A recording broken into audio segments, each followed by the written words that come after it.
Hello everyone, welcome back to my channel. So here in my previous video I have explained all the things about India and its location, where we learn about location of India. India is situated in the southern portion of Asia. That means we can say Southern Asia. Okay, and equator से क्या है, थोड़ा सा ऊपर में north में है, लेकिन एशिया का क्या में है, इंडिया साउथ में है. ठीक है. और हम लोग ने जाना कि वहाँ इंडिया वर्ल्ड का 7th लार्जेस्ट कंट्री है. ठीक है.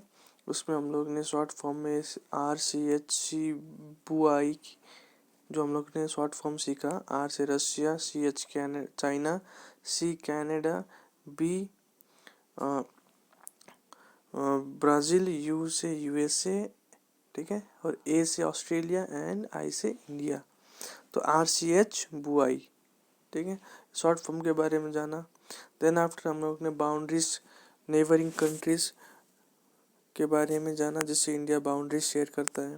फॉर एग्जांपल हमने जाना कि नॉर्थ में CNB full form, China, Nepal and Bhutan. North west में अफगानिस्तान एंड पाकिस्तान, वेस्ट में पाकिस्तान एंड ईस्ट में बांग्लादेश एंड म्यांमार से हम लोग बाउंड्री शेयर करते हैं. But in south, in terms of south, there is no land boundary. India doesn't share any land boundary. India कोई भी लैंड बाउंड्री शेयर नहीं करता है because of the Indian Ocean. लेकिन हम लोग के इंडिया के साउथ में श्रीलंका एक कंट्री है, लेकिन इंडिया और श्रीलंका के बीच में कोई भी लैंड बॉडी नहीं है, ज़मीन नहीं है. वहाँ पे एक नैरो स्ट्रेट है जिसको हम लोग पाक स्ट्रेट बोलते हैं, PAL के पाक straight.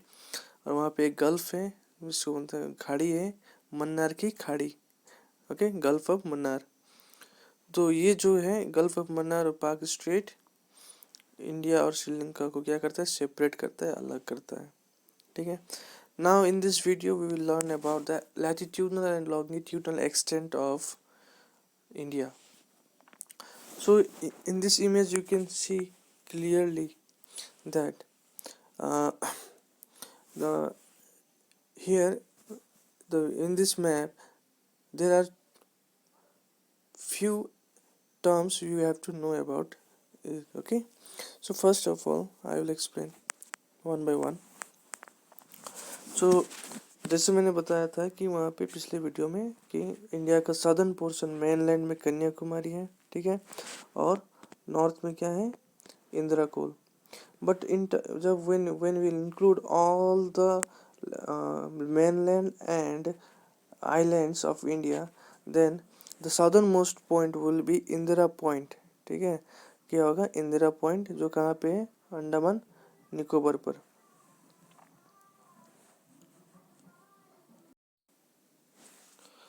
So in this map you can easily see that where is Indira Point. Okay, Indira Point is located in the Great Nicobar.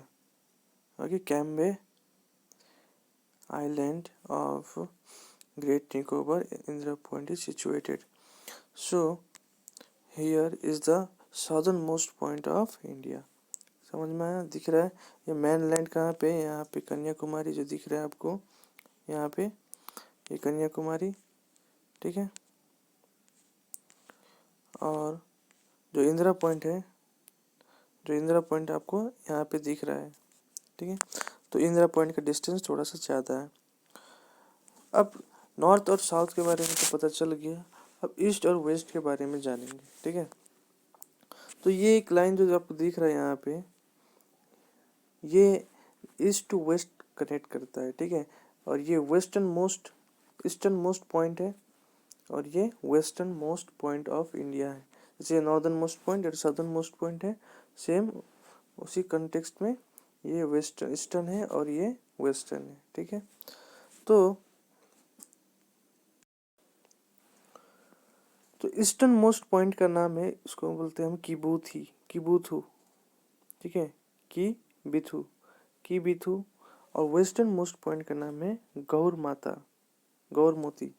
ठीक है, माता भी बोलती है, मोती भी बोलती है, बहुत जगह पे कन्फ्यूजन है। ठीक है, तो इसको नाम रखेंगे किबूती और गौर माता। ठीक है, अब जानेंगे एक्चुअल लॉन्गिट्यूडनल और लैटिट्यूडनल एक्सटेंस के बारे में, कहाँ से कहाँ अक्षांश और देशांतर में कहाँ से कहाँ फैला हुआ है। ठीक है, अब ये देखिए, अगर हम लोग अंडमान निकोबार आइलैंड से हम लोग इंदिरा पॉइंट से हम लोग देखते हैं तो नॉर्थ में 6 डिग्री 8 मिनट नॉर्थ से स्टार्ट होके कहाँ तक जाता है, 37 डिग्री 6 मिनट नॉर्थ। समझ में आया? कहाँ पे 6 डिग्री 8 मिनट से लेकर 37 डिग्री 6 मिनट नॉर्थ, मतलब लेंथ लंबा, इंडिया लंबा कितना है, 6 डिग्री 8 मिनट नॉर्थ से 37 डिग्री 6 डिग्री नॉर्थ। ठीक है, अब मेन लैंड खाली बात करेंगे तो 8 डिग्री 4 मिनट नॉर्थ से 37 डिग्री 6 मिनट नॉर्थ तक इंडिया का लेंथ है। अब लॉन्गिट्यूडनल के बारे में बात करेंगे तो इंडिया का जो वेस्टर्न मोस्ट पॉइंट है वो है 68 डिग्री 7 मिनट ईस्ट से लेकर 97 डिग्री 25 मिनट ईस्ट तक हम लोग क्या है, लॉन्गिट्यूडनल एक्सटेंट है, यहाँ से यहाँ तक हम लोग इंडिया फैला हुआ है। तो ये था लॉन्गिट्यूडनल और लैटिट्यूडनल एक्सटेंट ऑफ इंडिया, अक्षांश और देशांतरीय विस्तार भारत का। ठीक है, इसको याद कीजिएगा, ये इम्पोर्टेंट है, ये क्वेश्चंस पूछा जाता है। Now we'll move to the next point. Next topic we'll discuss about this. So in this topic we will learn about the history. What was the history behind the reorganization of states of India after independence? मतलब India के independence, आज स्वतंत्रता के बाद भारत में जो राज्यों का जो विभाजन हुआ उसकी क्या इतिहास है, उसका क्या इतिहास है, उसके बारे में हम लोग एक अच्छा से जानकारी लेंगे। तो सबसे पहले जब भारत आज़ाद हुआ था तो उस समय प्रोविंसेस के नाम से हम लोग के स्टेट्स क्या थे, बटे हुए थे। ठीक है, जैसे Bombay province, Madras province, Bengal province, ठीक है, नॉर्थ प्रोविंस, साउथ प्रोविंस, ऐसे करके जो प्रोविंस के हिसाब से हम लोग को क्या हुआ था, इस वो इंडिया को डिवाइड किया गया था। और वो प्रोविंस का साइज की एक्चुअल में बहुत बड़ा साइज होता है। ठीक है, जिसमें 3-4 स्टेट्स आ जाते हैं, तो उसमें रूल करना, उसमें एडमिनिस्ट्रेशन को रन करना it was not possible in modern time. ठीक है, तो आफ्टर इंडिपेंडेंस क्या हुआ कि जब 1953 में, ठीक है, 1953 में साउथ में लोग आंदोलन करना स्टार्ट कर दिए कि हमको भाषा के बेस पर हमको अलग स्टेट चाहिए। So let's move to the next topic. Brief history of reorganization of states of India after independence. मतलब इंडिया के जो इंडिपेंडेंस के बाद में जो स्टेट्स, नए नए स्टेट्स बने, उनको नए स्टेट्स में बांटने का, बंटवारा करने का क्या आधार था, क्या कारण था, उसके बारे में अच्छे से जानकारी मिलेंगे। लेकिन बट उससे पहले हम लोग क्या जानेंगे कि थोड़ा सा बैकग्राउंड में जाके देखते हैं कि असली मतलब ये सब का स्टार्ट कैसे हुआ था। ठीक है, इंडिया इंडिपेंडेंस के टाइम पे इंडिया जो एक कंट्री था, उसका जो स्टेट्स थे वो स्टेट्स वैसे नहीं थे जैसे अभी हैं। उस समय के स्टेट्स बहुत बड़े बड़े होते थे, उनको प्रोविंस के नाम से जाना जाता था। For example Bengal province, Madras province, Bombay province. ठीक है, तो इसी तरीके से इंडिया को प्रोविंस में बांटा हुआ था, डिवाइड किया था। अब ये प्रोविंस बहुत साइज में बहुत बड़े होते थे, इनको एडमिनिस्ट्रेशन करना it was little bit impossible, थोड़ा सा उसको क्या था, मुश्किल ही होता है। ठीक है, प्रॉब्लम होता है। तो ऐसे जब इंडिपेंडेंस हुआ इंडिया, तो उस समय इस सब को क्या करते हैं कि स्टेट्स को थोड़ा सा अलग अलग बांट देने, डिवीजन कर देने के बारे में बात होने लगी। ठीक है, तो उस टर्म में सबसे पहले भाषा के बेस पर, हाँ, लैंग्वेज के बेस पर स्टेट को डिवाइड करने के लिए आंदोलन स्टार्ट हुआ साउथ में, साउथ इंडिया में। कहाँ पे? तमिलनाडु में। ठीक है, अब तमिलनाडु पहले क्या था? मद्रास प्रोविंस था। अब मद्रास प्रोविंस में दो भाषा बोलने वाले लोग ज़्यादातर रहते थे, जैसे कि तेलुगु एंड तमिल। ठीक है, तो तमिल बोलते थे, वहाँ पे एक मेजर ग्रुप तमिल भाषा का बोलते थे और दूसरा मेजर ग्रुप क्या बोलते थे? तेलुगु। तो तेलुगु भाषा वाले क्या कर चाहते थे कि तो मद्रास प्रोविंस से उसको अलग करके एक आंध्र प्रदेश नया स्टेट बनाने के लिए, जिसमें सिर्फ तेलुगु भाषा बोलने वाले लोग रहे। ठीक है, और जो पहले मद्रास था तमिलनाडु, उस पर तमिल भाषा बोलने वाले लोग रहेंगे बोल के। ठीक है, तो इन 1953 में क्या हुआ कि आंदोलन, बहुत खतरा आंदोलन हुआ। उसके बाद भाषा के बेस पे, in base of language, the first state was formed was Telangana, Andhra Pradesh. ठीक है, आंध्र प्रदेश भाषा के आधार पर बनने वाला पहला राज्य था 1953 में। तो इसी टर्म में तो यहाँ पे भी हम लोग देख सकते हैं कि जब स्टेट रीऑर्गेनाइजेशन एक्ट पास किया 1956 में, तो उसमें ये 5 चीज़ को हम लोग ने मेंशन किया कि इसके बेस पर हम लोग क्या कर सकते हैं कि स्टेट्स का डिवीज़न कर सकते हैं। फॉर एग्जाम्पल, जैसे कि फर्स्ट पॉइंट है लैंग्वेज।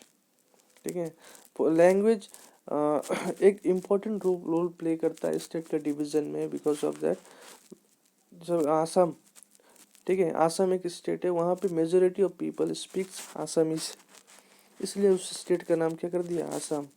ठीक है, इन पंजाब पंजाबी।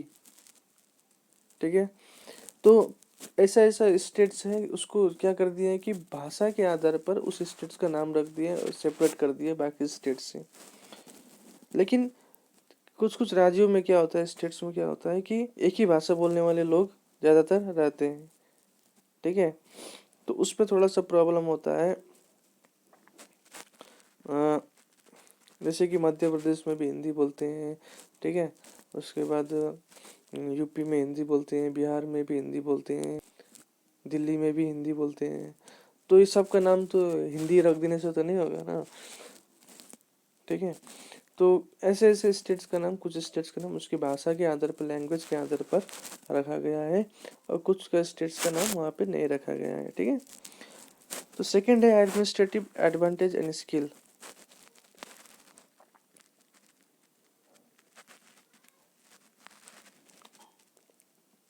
तो सभी को इस भाषा के बेस, लैंग्वेज के बेस पे हम लोग डिवाइड नहीं कर सकते हैं। ठीक है, लेकिन जैसे क्यों नहीं कर सकते हैं, इसका भी रीज़न है, क्योंकि अब देखिए वेस्ट बंगाल में बंगाली बोलते हैं, तो इसका मतलब ये नहीं कि दुनिया वेस्ट इंडिया का कहीं पर भी बंगाली नहीं बोलते हैं। त्रिपुरा में भी लोग अच्छे खासे बंगाली बोलते हैं। ठीक है, तो त्रिपुरा का नाम भी बंगाल तो रख देने से नहीं होगा, तो बंगाल बंगाल सेम हो जाएगा। ठीक है, तो इस तरीके का प्रॉब्लम फेस ना करना पड़े बोल के क्या हुआ कि वहाँ पे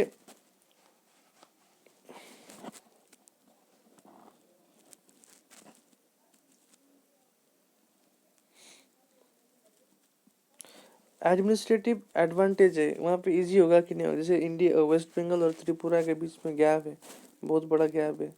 ठीक है, तो इसका तो वो दोनों स्टेट को क्या है, एक साथ में हम लोग नहीं ला सकते थे, इसलिए अलग अलग हो गया।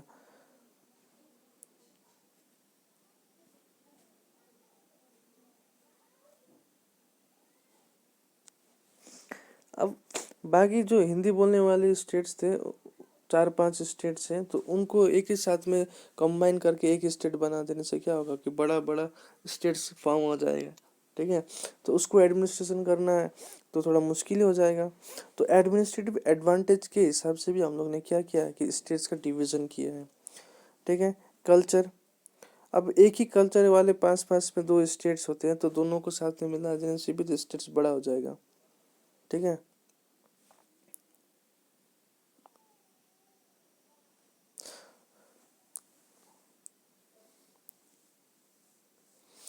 उसके बाद फिजिकल एंड जियोग्राफिकल सिमिलरिटीज।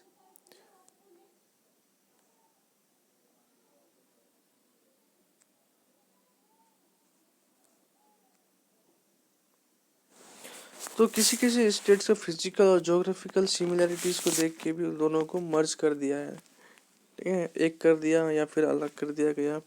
ये भी क्या हो गया कि एक रीजन है। इकोनॉमिक स्टेबिलिटी, अब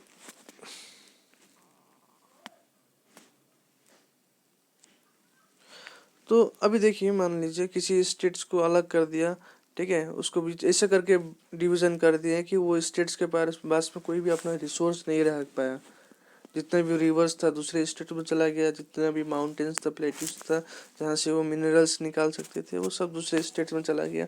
तो स्टेट्स तो गरीब हो गया, तो उसका इकोनॉमिक स्टेबिलिटी नहीं हो पाएगा, ठीक है। तो उसको भी ध्यान में रख के कि अगर इसको स्टेट से डिवाइड कर देते हैं किसी स्टेट को, तो जो डिवाइड हुआ बचा हुआ स्टेट, दो एक था जो पहले, अभी दो हो गया है, वो दो क्या अपना जिंदगी, अपना स्टेट्स को जो रन कर पाएगा, चला पाएगा कि नहीं पाएगा। तो उसको देख के भी क्या होता है कि स्टेट्स का डिवीज़न करना शुरू किए। So in 1956 there were 14 states and 6 union territories. 14 states और 6 यूनियन टेरिटरीज थे, तो टोटल कंबाइनेशन कितना होगा, 20, ठीक है। But in 2023 there are 28 states and 8 union territories. समझ में आया। तो इस तरीके से हम लोग ने क्या किया, ईयर बाय ईयर स्टेट्स को छोटा करते गए ताकि एडमिनिस्ट्रेशन, ठीक है, वहाँ का culture, physical, economic, geographical condition, similarities, economic stability, सबको देख के हम लोग ने क्या किया कि स्टेट्स का हम लोग ने डिवीज़न करना शुरू किया।